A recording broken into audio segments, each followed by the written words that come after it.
There's two new trade rumors today, guys. Let's talk about it. It's the Hoops Nerd Show.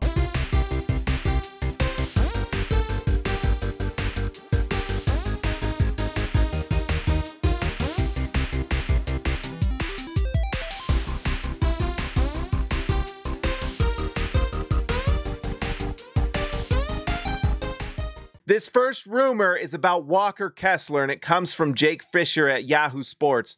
I respect Jake a ton, so this is one I listen to a lot.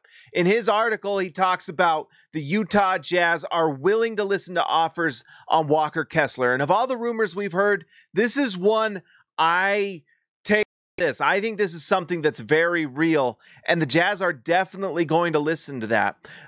If you listened to my interview before with Andy Larson, there were some interesting things there. I think there is definitely a disconnect after talking with Andy Larson and things we saw this season and multiple rumors we had heard online. There's kind of a disconnect there with the Utah Jazz, what they see Walker Kessler being and what he sees himself being, and maybe what the Jazz kind of think he can become, is a little different than what Walker Kessler thinks he can become.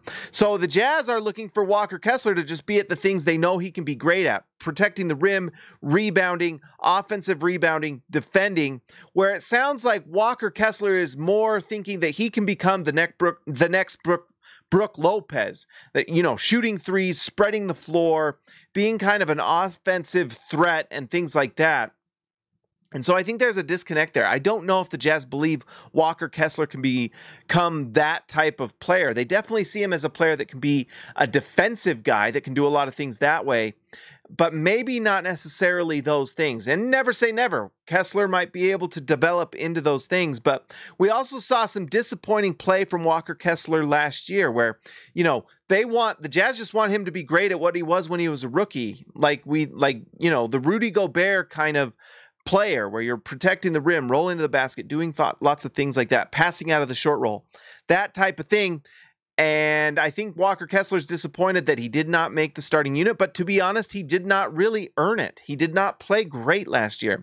So I think this one, you got to give it a lot of credit. The question is, what can the Jazz get for Walker Kessler? Are they looking to trade up in this draft? Do they want a player that spreads the floor kind of like John Collins does? I think one thing we've definitely seen from these finals is that if you want to be a successful basketball team, you do need to look at having a player that can spread the floor at all positions.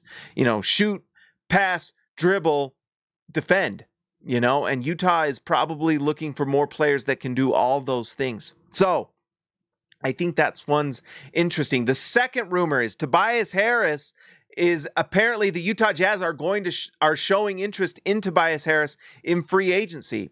This one comes from Chris B. Haynes, national reporter, TNT, Bleacher Report, and all of them. We also saw, I can't remember where the other rumor was, but someone mentioned the same thing. This could be just Tobias Harris's agent is out there trying to drum up interest, but we know, like we've said before, the Utah Jazz will do their due diligence and they will find out. And that may mean just them calling the agent and saying, hey, what is the cost? Can we get Tobias Harris on this Jazz team, rehab his value, and then trade him if we want?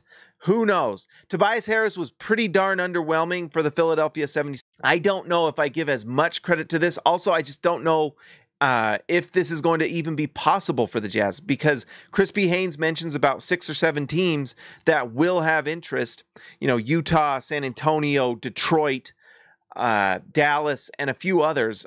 New Orleans, I think, is one of those teams. And so if this turns into a bidding war, it may not even be that possible for Utah, because Utah is going to likely, if they renegotiate Lauri Markkanen's contract, which would happen in August, they will use cap space to do that. And if they aren't able to trade and create cap space with, players like Jordan Clarkson and John Collins, then they might not have the cap space to even do that. So this may be much ado about nothing.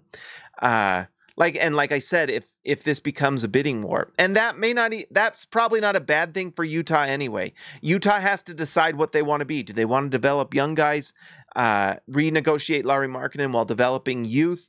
Do they want to be a team that just goes out and tries to get players on the cheap? It's kind of what they did with John Collins. Is this kind of more of a John Collins type move? Or do the Jazz want to focus on developing the youth? It's just another thing where the Jazz are kind of in this dichotomy. They don't know what route are they going to go. So we shall see. But those are two interesting trade rumors that are going on right now. Guys, if you haven't already and you're a Jazz fan, if you haven't liked and subscribed to the channel, like and subscribe to the channel. Come on, my man. And women. That ended weird. Anyways, like and subscribe to the channel. Shout out to all the members, especially the All-Stars. I love you guys. I'll talk to you next time.